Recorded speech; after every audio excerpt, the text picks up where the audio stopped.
Au contraire, on a l'impression que plus elles sont violentes, plus elles sont en haut de la hiérarchie féministe. Et juste quand vous pensez que je suis arrivé au fond du trou en termes de féminisme, je vous parle de Valérie Solanas. Il y a du gros dossier. Les hommes ont un ensemble incomplet de chromosomes. Dans d'autres termes, l'homme est une femme incomplète. Être homme, c'est être déficient, émotionnellement limité. La masculinité est une dégénérescence. C'est dans son Scum Manifesto en 1967 qui a été republié en 1983 par le groupe d'études du matriarcat. Les féministes de tous bords ont défendu que son manifeste était un travail de satire inoffensif, mais c'était certainement de la satire quand elle a dit qu'il fallait tuer tous les hommes.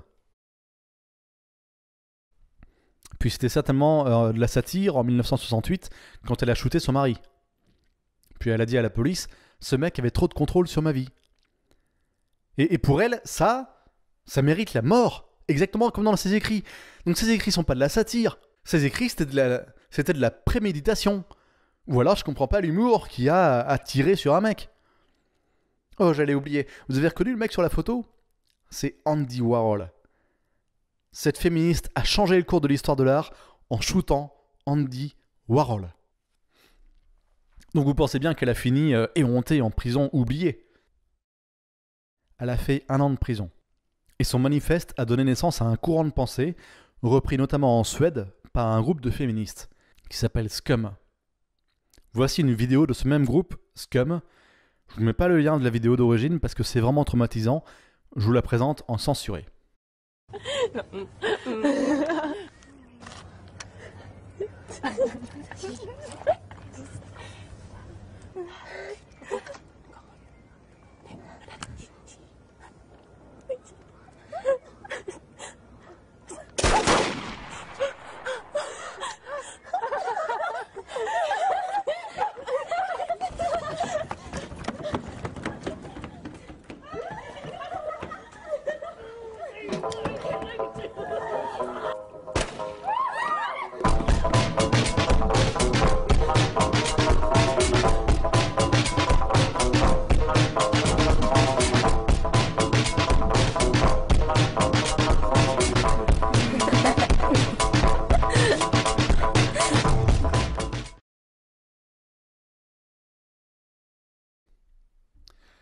Tout le monde cite la Suède comme une utopie féministe.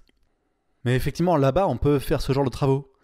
Et en fait, elles sont tellement concernées par l'égalité en Suède qu'une pièce de théâtre basée sur ce manifeste Scum est jouée par ces jeunes femmes pour des écoliers. Ça renverse.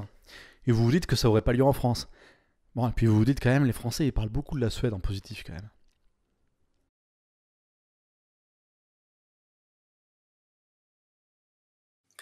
Et puis voici une photo qui a été prise cette année en France à la manifestation contre les violences contre les femmes le 25 novembre 2017.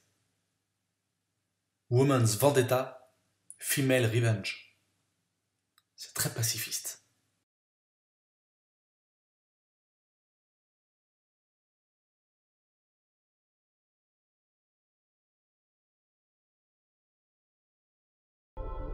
Le 29 mars 2013, Deney s'en prend à John Chapman, désarmé.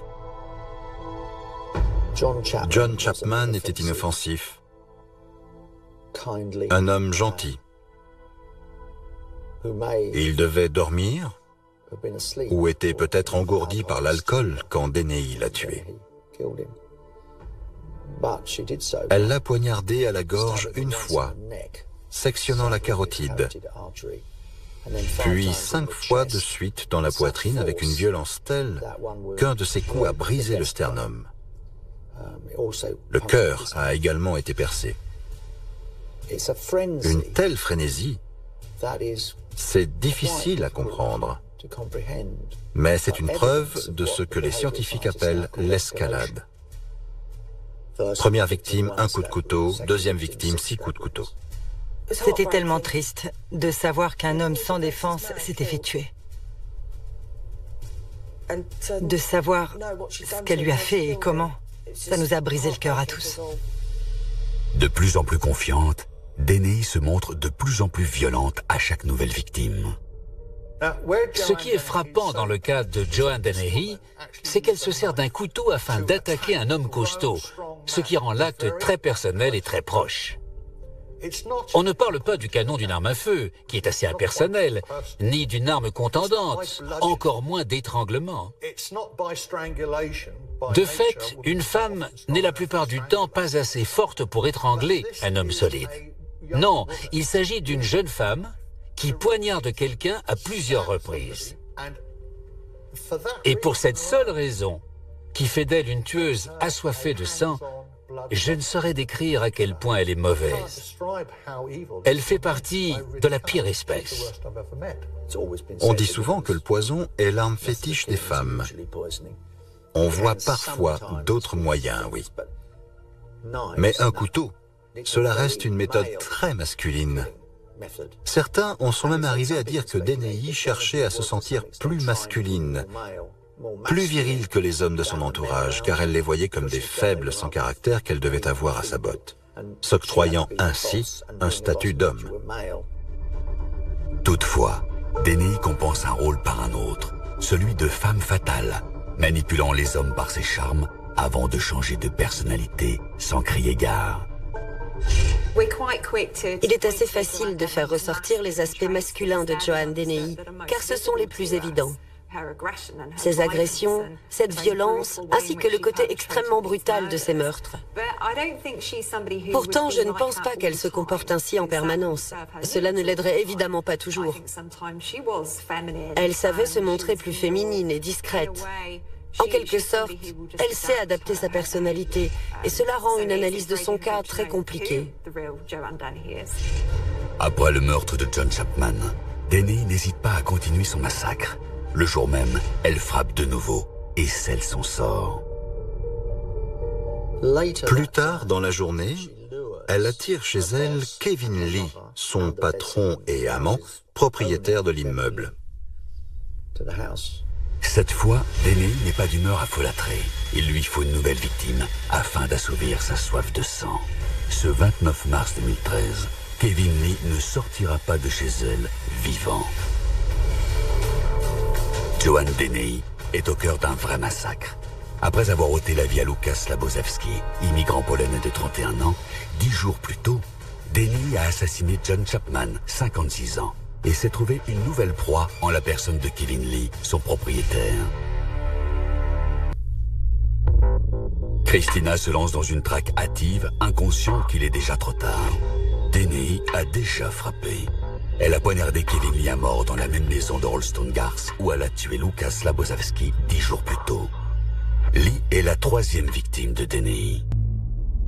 Je ne décrirais pas Joanne Dennehy comme une tueuse en série, mais plutôt comme une tueuse frénétique, car elle ne semble pas avoir montré le signe d'être retournée à un semblant de vie normale au cours de sa tuerie. Cela ressemble plus à une chaîne continue d'événements. Ce dont on ne doute pas, c'est que ces 3 premières victimes constituaient le prélude de ce qu'elle espérait changer en une tuerie bien plus conséquente. Dennehy, toujours aidé par Gary Stretch et cette fois-ci par Leslie Layton, abandonne les corps de John Chapman et Kevin Lee aux abords de la ville. Chapman sera déposé à Thorndyke, au même endroit où le corps de Łukasz Labozewski a été abandonné 10 jours plus tôt. Le corps de Lee est laissé 15 km plus au nord, à Newborough. Dennehy a habillé Lee en femme et l'a placé dans une position grotesque et humiliante, les fesses dénudées. Selon moi, Joanne Dennehy se démarquait des autres en humiliant ainsi ses victimes. Cela faisait partie d'un mode opératoire. Et c'est une preuve du plaisir émotionnel résultant du meurtre en lui-même plutôt que d'un meurtre lié à une raison précise. Ignorant tout du sort de son mari, Christina Lee est de plus en plus inquiète pour lui. J'ai appelé la police. Puis avec Paul, nous sommes retournés voir une des maisons. J'avais remarqué que la lumière était éteinte, mais quand nous sommes repassés devant, il y avait de la lumière. Il y avait bel et bien quelqu'un, c'était sûr. J'ai expliqué à la police que j'étais vraiment inquiète avant de les autoriser à pénétrer dans cette maison, ce qu'ils ont fait. Même s'ils ne découvrent aucun signe de violence à l'intérieur de la maison de Rolston Gars, ils pensent très vite que quelque chose ne tourne pas rond. Ils disaient avoir senti une très forte odeur de javel, qu'ils avaient vu des traces de sang au sol. Alors j'y suis immédiatement. Et Christina reçoit très vite des nouvelles de son mari. Le lendemain, le 30 mars 2013, la police reçoit un appel depuis une zone agricole de Newborough. Un homme qui promenait son chien a fait une découverte horrible. C'est comme à la télé. Quelqu'un a toqué à la porte et 2 enquêteurs sont entrés.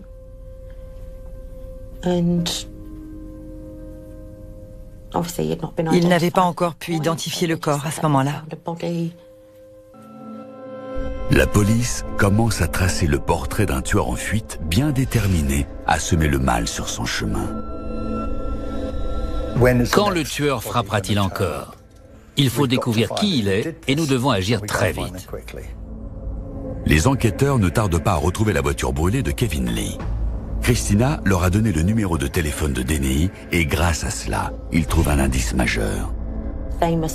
Ils ont sans doute essayé de l'appeler eux aussi. Et grâce à leur technologie ou autre, ils ont réussi à la localiser. L'endroit où ils ont retrouvé la voiture brûlée de Kevin était l'endroit où ils ont retrouvé son téléphone. C'était donc évident qu'elle était passée par là, elle aussi. Ils ont compris qu'ils connaissaient une femme du nom de Joanne Dennehy, qu'elle était sa maîtresse. La piste les a ensuite menés à Leslie Layton, qu'ils ont interrogé. Il a cherché à leur faire croire qu'il ne savait rien de cette histoire, ce qui était tout à fait faux. Comme il était faible mentalement, il a très vite cédé et a avoué que Dennehy et Stretch étaient en cavale, qu'ils étaient partis vers l'est, mais qu'ils reviendraient sans doute à l'ouest. Alors la police a réagi très vite en lançant une alerte à l'échelle nationale stipulant qu'il fallait retrouver ces deux-là le plus vite possible. Dennehy et Stretch sont désormais recherchés. L'information stimule la jeune femme qui s'extasie d'être en cavale. Cette notoriété lui plaisait vraiment. Elle se délectait du fait que les hommes puissent la craindre. Au cours de leur fuite face aux autorités, Dennehy et Stretch se dirigent tout d'abord vers Norfolk, où ils cambriolent une maison.